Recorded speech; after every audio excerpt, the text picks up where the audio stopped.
Hello ভেস, আসসালামু আলাইকুম রহমতুল্লাহি ওবরাকাতু। কেমন আছেন সবাই? আশা করি সবাই ভালো আছেন, সুস্থ আছেন, নিরাপদে আছেন। তো যে যেখান থেকে আমার ভিডিও দেখতেছেন, দেশ বা দেশের বাইরে থেকে, সবাইকে স্বাগতম জানাই আমার এই ছোট ইউটিউব চ্যানেলে। তো বন্ধুরা, আজকে যে বিষয় নিয়ে আলোচনা করব সেটা হচ্ছে মরণবাণ।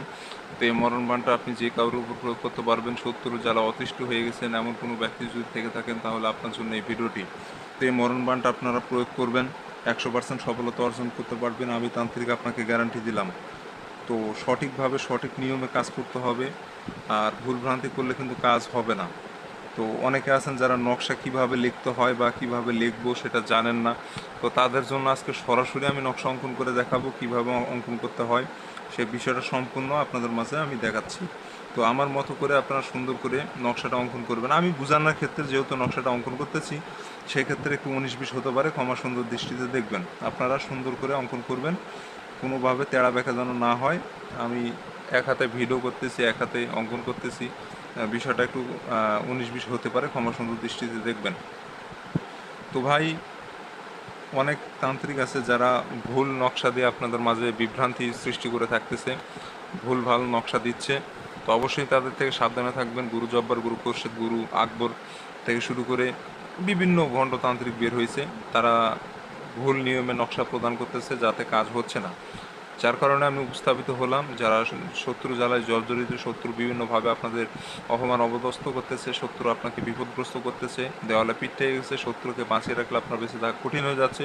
ঠিক এমন অবস্থায় ওই শত্রুকে মরণবাণ, এই মরণবাণটি প্রয়োগ করতে পারবেন। এই মরণবাণটি প্রয়োগ করলে সে নিমিষের মধ্যে শেষ হয়ে যাবে, ধ্বংস হয়ে যাবে, সে আর টিকে থাকতে পারবে না।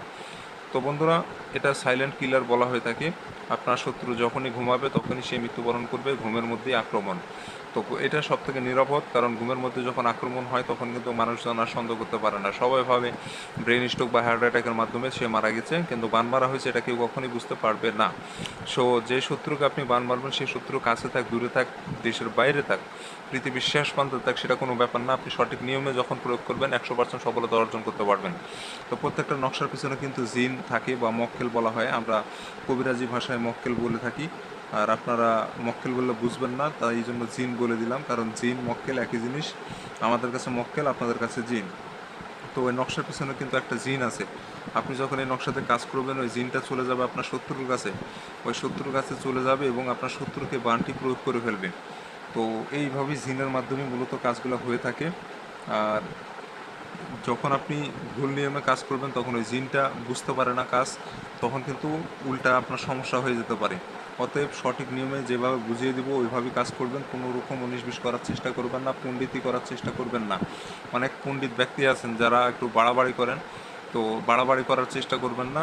যেভাবে আছে ঠিক একইভাবে অঙ্কন করবেন। আমি বাংলা নকশা, এটা কিন্তু বাংলা নকশা, এটা বাংলাতে আমি অঙ্কন করে দেখাচ্ছি, মানে এটা আরবি নকশা, তাতে বাংলাতে রূপান্তরিত করে আপনাকে অঙ্কন করে দেখাচ্ছি। আমার মুখস্থ আছে, যার কারণে আমি দিতে পারছি।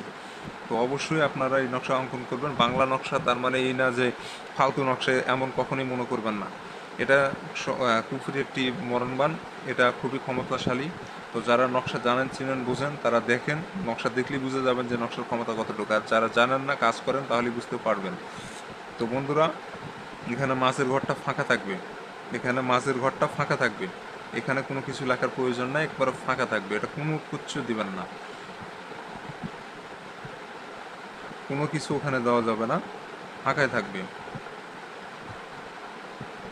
তো এটা 7, 8, 6, এটা একটু হলো 7, 8, 6, এটা এই 7, 8, 6, এটা এখানেও 7, 8, 6, আর এখানে আপনি দিবেন 4, 2, 3, 4, 2, 3, 4, 4 × 2 = 8। তো যাই হোক, এভাবে করবেন। প্রত্যেকটা নকশার কিন্তু একটা নিয়ম অনুযায়ী থাকে, তো নিয়ম অনুযায়ী নকশাটা হয়ে থাকে। তো এটা রোমান সংখ্যার নকশা, আমি বাংলাতে রূপান্তরিত করে আপনাদের মাঝে উপস্থাপিত করলাম। তো সঠিক নিয়মে সঠিকভাবে কাজ করবেন। আর এই নকশাটা অবশ্যই লাল কালি দিয়ে লিখবেন, লাল কালি দিয়ে লিখবেন, সাদা কালো কালি দিয়ে লেখার চেষ্টা করবেন না। আমি বোঝানোর ক্ষেত্রে আমরা তো লিখে দিচ্ছি। তো যদি আপনি যাকে বান মারবেন তার নামটা এখানে দিবেন, যদি মুসলমান হয় তাহলে মোহাম্মদটা দিবেন, মোহাম্মদ এখানে দিবেন। আহ, যদি আচ্ছা, এখানে একটা কোনো নাম দিলাম,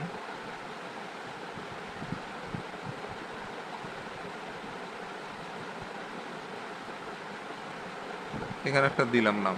আমি বোঝানোর ক্ষেত্রে আমি এখানে দিলাম মোহাম্মদ আরিফ হাসান।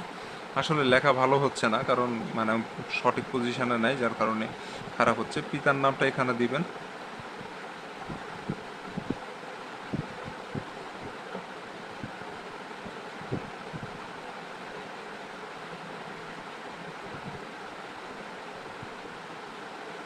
এই যে আপনি নামটা এভাবে আপনি নকশা দিয়ে দিবেন, এইভাবে নকশাটা দিয়ে দিবেন। আর এখানে এই যে বানটা লিখলাম আমি এখানে, এই বানটাও নকশার এই সোজা মাছ বরাবর এখানে লিখবেন।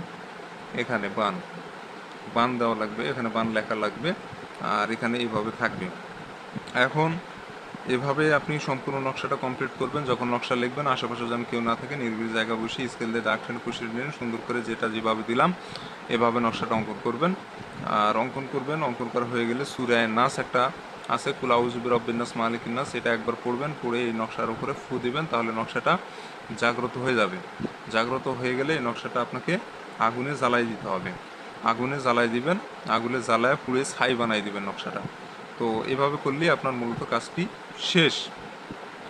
এভাবে করলেই কাজটি আপনার শেষ। আপনি অল্প সময়ের মধ্যে কাঙ্ক্ষিত ফলাফলটি আপনি হাতের মুঠোয় পেয়ে যাবেন। তো এই ছিল মূলত আজকের ভিডিও। ভিডিও ভালো লাগলে লাইক কমেন্ট শেয়ার দিতে ভুলবেন না। অবশ্যই লাইক কমেন্ট শেয়ার দিবেন। আমি এটা কেটে দিলাম, কারণ এটা আমি কিন্তু সঠিকভাবে অঙ্কন করেছি। ভুলবশত এখানে যে নামটা দিয়েছি আমি, আল্লাহ না করুক এর ওপর যেন বান প্রয়োগ না হয়, আমি বোঝানোর ক্ষেত্রে দিলাম, ওই জন্য আমি কেটে দিচ্ছি যাতে নকশাটা কাজে না করে। তো এভাবে আপনারা নকশাটা অঙ্কন করবেন, করে আপনি আগুনে পোড়াই ফেলবেন, আপনার কাজ শেষ, কিছু করা লাগবে না। আর যারা অনুমতি নেবেন চ্যানেলটা সাবস্ক্রাইব করে কমেন্টে নাম লিখবেন, অনুমতি পেয়ে যাবেন। কারণ আপনার নাম না জানলে অনুমতি কীভাবে দেবো আমি? অবশ্যই চ্যানেল সাবস্ক্রাইব করতে হবে এবং কমেন্টের নাম লিখবেন, অনুমতি পেয়ে যাবেন ইনশাল্লাহ। আর স্ক্রিনে যে নম্বর, এটা আমার ইমো নম্বর, যে কোনো প্রয়োজনে ইমোতে এসে যোগাযোগ করবেন, সমস্যার সমাধান করে দেওয়ার চেষ্টা করবেন ইনশাল্লাহ। তো ভালো থাকবেন, সুস্থ থাকবেন, দেখা হচ্ছে পরবর্তী কোনো এক নতুন ভিডিওতে।